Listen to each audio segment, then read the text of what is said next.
countless civilizations thrived under the watchful eye of the Vayari Concord, the self-proclaimed guardians of galactic order. They enforced laws with fleets of titanic cruisers, their word carried on beams of plasma fire and treaties written in the ashes of resistance. For centuries, species bowed to their authority, some willingly, others by force. And then came the humans.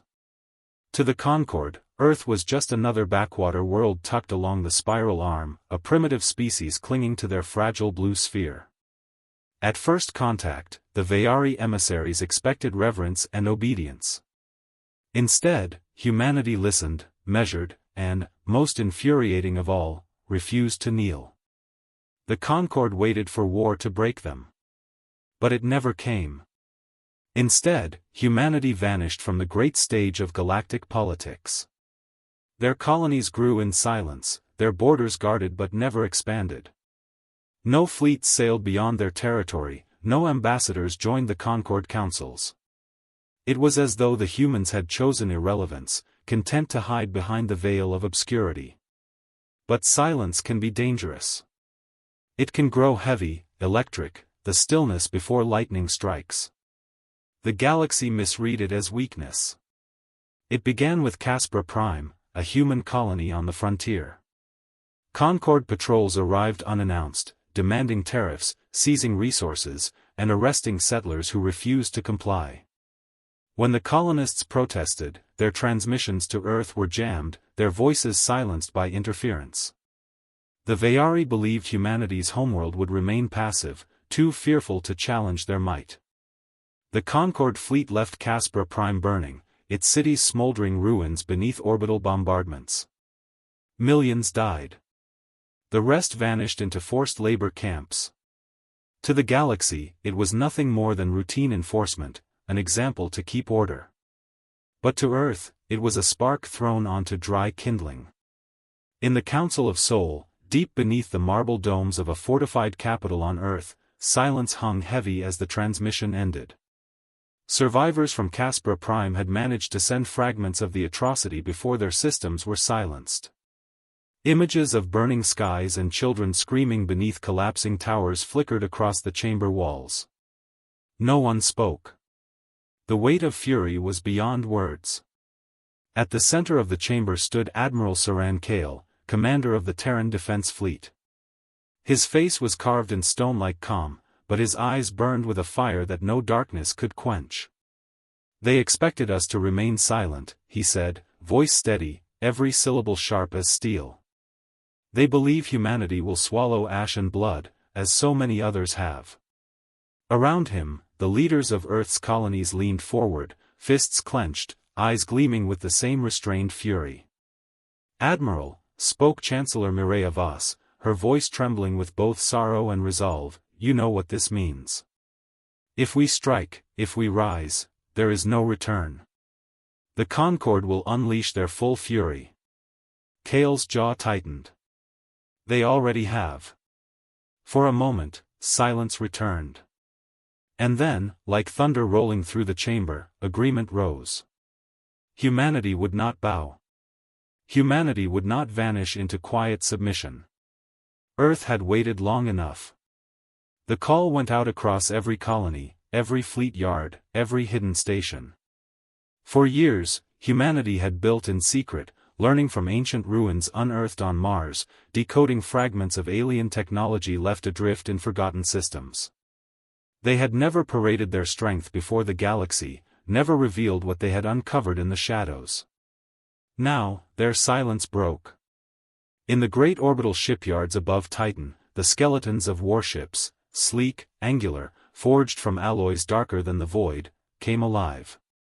Engines roared as the Helios-class dreadnoughts awakened, leviathans designed not for defense but for vengeance. Swarms of smaller frigates and carriers launched in disciplined formation, their hulls gleaming with symbols of Earth's defiance, a blue sphere, encircled by fire. Workers cheered from platforms as fleets thundered into the black. On every broadcast across Sol, citizens watched in awe as the silence of centuries shattered into a storm of war. The galaxy had thought humanity too primitive, too fractured, too insignificant. Now, they would hear the echo of engines like drums of war, pounding through the void. In the Vayari capital of Cora Prime, Concord officials dismissed the first reports as nonsense. Scattered fleets, perhaps, or smugglers emboldened by human propaganda. But then came the first engagement. The Concord fleet stationed in the Velner Corridor, a strategic choke point between human colonies and Concord space, reported unidentified contacts. Moments later, transmissions turned to static. When relief forces arrived days later, they found nothing but wreckage, hulks of Concord cruisers drifting, their cores ripped apart, hulls scorched with weapon signatures no one recognized. One cruiser remained intact enough to be boarded. Its blackened walls bore scars of something terrifyingly precise. Dozens of Vayari soldiers had been killed not by plasma fire, but by blades. Human marines had stormed the ship, cutting through armored defenders with brutal efficiency before vanishing. The message was clear. Humanity had come to war. Admiral Kale stood on the bridge of the TDS Vengeance, the flagship of the Terran fleet. Before him stretched the abyss of stars, and somewhere within them, the Concord waited, arrogant and unprepared. Kale clasped his hands behind his back, his voice low, resonant with the weight of history. They thought silence meant fear. They thought we would hide forever. But silence was preparation. Now they will hear us. On cue, the fleet surged forward. Hundreds of warships ignited their drives, streaks of white fire tearing across the void. The thunder of humanity's warships rolled across the galaxy, not in sound but in sight, armadas burning through the dark, unstoppable as the storm they had always promised to become. And with them came a promise, etched in every hull and every heart: humanity would never be silenced again. The storm had begun. The galaxy had not believed.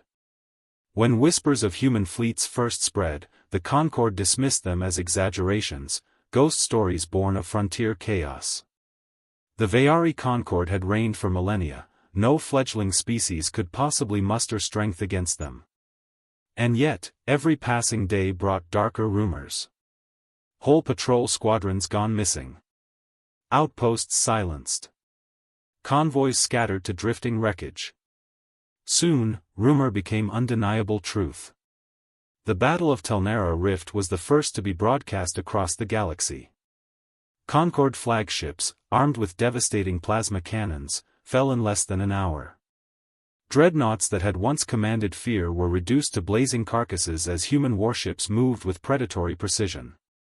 Where Vayari fleets lumbered like giants, the Terran vessels struck like wolves, faster, sharper, always one step ahead. The galaxy watched in stunned disbelief.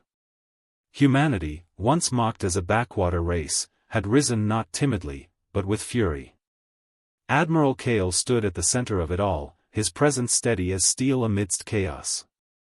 On the bridge of the Vengeance, he observed the tactical holodisplay, fleets spreading like wildfire, striking weak points with surgical precision. "Report," he commanded. "Enemy losses, heavy," answered Commander Riven, his voice tense with barely suppressed awe. "They never saw it coming. Our Helios-class ships are cutting through their shields like paper." Kale's gaze hardened. "And our losses? Minimal. Their weapons are outdated against our armor composites. They're unprepared, sir. Unprepared." The word carried weight. For years, humanity had quietly studied alien technologies, reverse engineering and refining them. They had taken what others dismissed as relics and forged them into weapons the Concord could not counter. Humanity's silence had not been weakness, it had been evolution. Kale turned to the viewport, watching streaks of light as fighters swarmed. "Good. Keep pressure. The galaxy must understand, humanity does not bow." Meanwhile, the galaxy itself trembled. In the marketplaces of Drelith Station, merchants huddled around glowing projectors, replaying footage smuggled from the rift. Citizens of a dozen species watched in silence as Concord cruisers exploded one after another, engulfed in fire and debris. Fear rippled through the crowd, not fear of the Concord, but fear of something new. "Humans," whispered a Soran trader, his voice quaking. "I thought them weak. I thought them, nothing." "Not weak," another replied grimly. "Silent. And silence can hide monsters." Already, whispers spread like wildfire. The Thunder Fleet, they called it. The Stormborn. The silent wrath of Earth. Names grew, and so did fear. The Concord could not ignore the humiliation. At Cora Prime, the Council of Admirals convened in desperation. The chamber, once a place of arrogance, now echoed with uncertainty. "They must be crushed at once," roared Admiral Sesher, his mandibles clattering. "Every ship, every weapon, send them. Humanity cannot stand against the full might of the Concord." Others hesitated. "You saw the reports," murmured Counselor Thalos, his frills quivering. "These are no ordinary ships. Their weapons bypass our shields, their tactics outmaneuver our fleets. If we rush in, we risk," he trailed off, unwilling to voice the unthinkable. The chamber grew restless. Pride battled with fear. For the first time in centuries, the Concord faced an enemy not cowed by threats, not crippled by examples. Humanity was not retreating. Humanity was advancing. Finally, the Supreme Chancellor struck her staff. "Then we escalate. Deploy the Titan class." Gasps rippled. The Titan class were warships of legend, colossal behemoths reserved for only the gravest threats, ships that could level planets. If these humans wanted war, the Concord would answer with annihilation. But humanity was already ahead. In the Arivos Nebula, sensors screamed warnings as something vast emerged from the shadows. Concord scouts froze at the sight, a vessel unlike any they had seen. Larger than their Titans, cloaked in obsidian alloys that seemed to swallow starlight, it bore no designation in Concord records. Across its hull glowed a single name in sharp, angular script: Nemesis. The ship was Earth's secret. A supercarrier, designed in silence, born in shadows. Within its belly waited hundreds of strike craft, drones, and boarding pods, an entire war condensed into a single vessel. When the Concord Titans arrived, expecting to crush human resistance in one strike, they instead faced Nemesis. The battle was not a clash, it was a massacre. Human warships swarmed with terrifying coordination, their weapons cutting arcs of fire through Titan armor. Boarding pods slammed into hulls, disgorging human marines who carved their way through enemy decks with merciless ferocity. Within hours, the Titans lay shattered, their wreckage drifting into the nebula like broken monuments to arrogance. Across the galaxy, the broadcast of the battle shook civilizations to their core. The message was clear: the Concord was no longer untouchable. Humanity had risen with thunder at its back. Admiral Kale addressed the fleet after the battle, his words carried on encrypted channels across every human world. "They thought silence meant surrender. They thought our quiet was cowardice. But silence was patience. Silence was preparation. And now, we will roar so loud the stars themselves will tremble." His words lit fires in hearts across colonies. Volunteers poured into recruitment centers. Shipyards worked without rest. For every battle won, 10 new ships rolled out from hidden docks. Humanity's storm was no passing squall, it was becoming a galaxy-spanning tempest. Yet, Kale knew the war was far from over. The Concord was wounded, humiliated, but not broken. They would rally, and when they did, they would strike with the fury of desperation. On the bridge of the Vengeance, Kale studied the star map. Red markers glowed where Concord forces were amassing. One cluster, in particular, drew his gaze: the ardent spire, the fortified heart of Concord authority. "If we break them there," Kale whispered, "we break them everywhere." Commander Riven glanced at him, uneasy.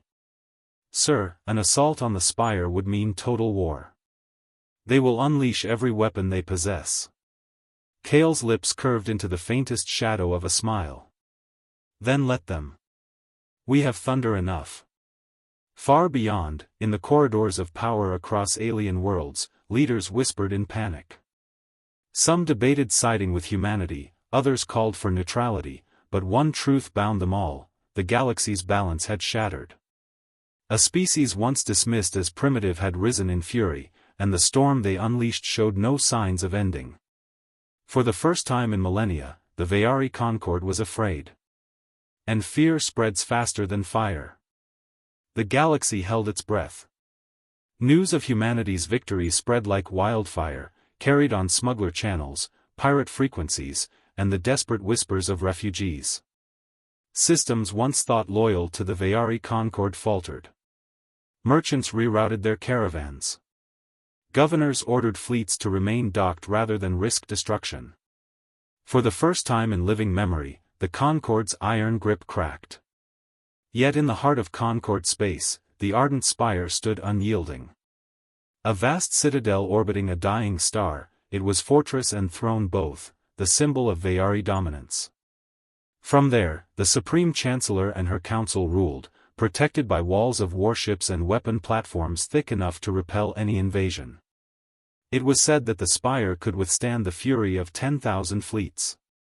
The Concord believed it untouchable. Humanity intended to prove them wrong. On the bridge of the TDS Vengeance, Admiral Kale stared at the projection of the spire. Defensive rings encircled it like a crown of fire, fleets bristling with Titan-class warships, stations armed with superweapons capable of piercing planetary crusts. Any assault would be madness. And yet, here they stood. "All units report ready," Commander Riven said, his voice taut with anticipation. "Nemesis leads the second wave. Our strike craft are fueled and waiting." Kale did not move, his gaze fixed on the spire. In its cold silhouette, he saw the arrogance of centuries, the oppression of countless species, the smoldering ruins of Caspra Prime. "They expect silence," Kale murmured. "They expect hesitation. We will give them thunder." He turned, his voice carrying through the ship's comms and into the hearts of thousands. "This is not just our war. It is the galaxy's war. Every world that has suffered under their chains watches us now. We are the storm. And storms do not stop until the skies are clear." Across the fleet, cheers erupted. Engines roared to life. The assault began. The first wave surged forward, a wall of light cutting across the void. Human frigates darted ahead, scattering Concord patrols before they could regroup. Behind them, the Helios-class dreadnoughts opened fire, unleashing lances of energy that carved through enemy shields like lightning through clouds. The Concord responded with fury. Titan-class behemoths loomed, plasma cannons spitting torrents of green fire that turned space into a furnace. Dozens of human ships were vaporized in the opening salvo.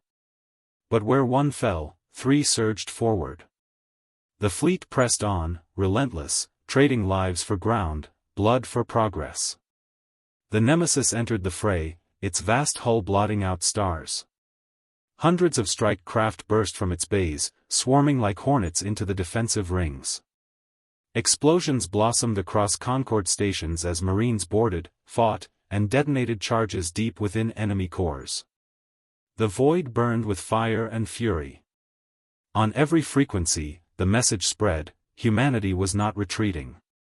Humanity was breaking through. Within the spire, panic took hold. Council members argued, their voices shrill with fear. "Deploy everything," one cried. "If the spire falls, the Concord dies with it." The Supreme Chancellor stood rigid, her eyes wide as the battlefield report streamed in. Never, in the 1,000 years of their reign, had the spire's defenses been breached. And yet the humans pressed closer, wave after wave, like thunder that refused to fade. "They cannot win," she whispered, more to herself than to those around her. "They are only one world." But even as she spoke, she felt it, the tremor of doubt. For what was one world, if it carried the fury of billions united?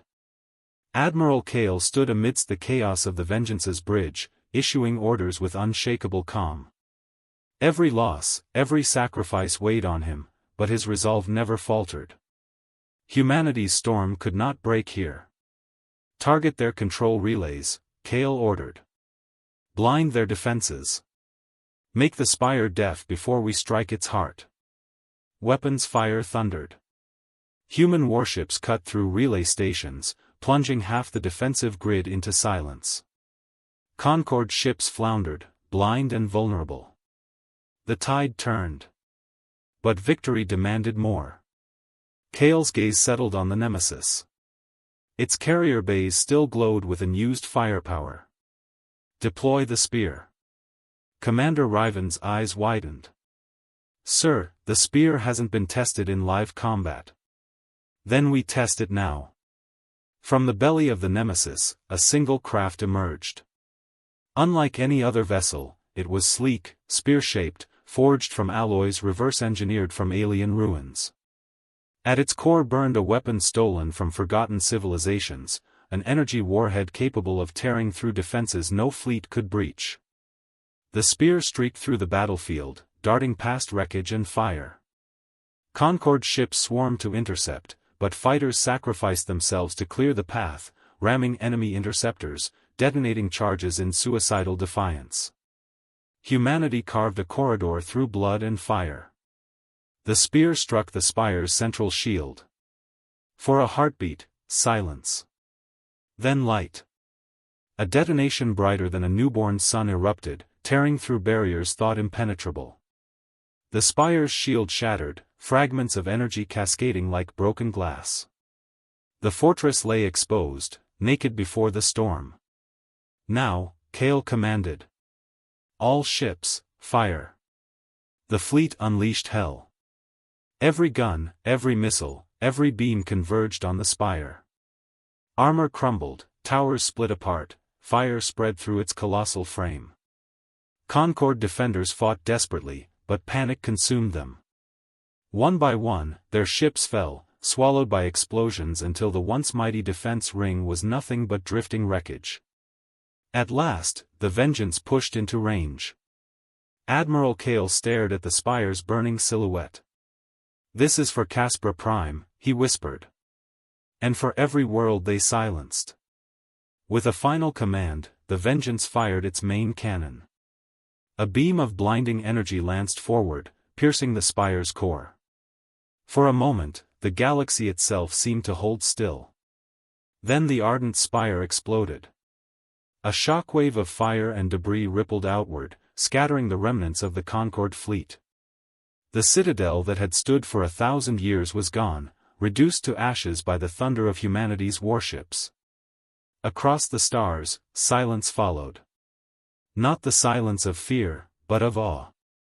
Worlds that had suffered under the Concord's reign lifted their heads. Species once broken dared to hope. And in every corner of the galaxy, one truth spread like fire: humanity had done what none had dreamed possible. On the bridge of the Vengeance, Kale stood amidst the quiet aftermath. The war was not over, fragments of the Concord still remained. But the heart of their power was gone. Their empire would collapse, piece by piece, beneath the weight of its own defeat. Riven approached softly. "It's finished, sir." Kale's eyes remained on the stars. "No. This is only the beginning." Today, the galaxy expected silence. Instead, it heard thunder. Let it never forget. And so it was written in the chronicles of 1,000 species, the day Earth roared. The day silence gave way to thunder. And the galaxy would never be the same again.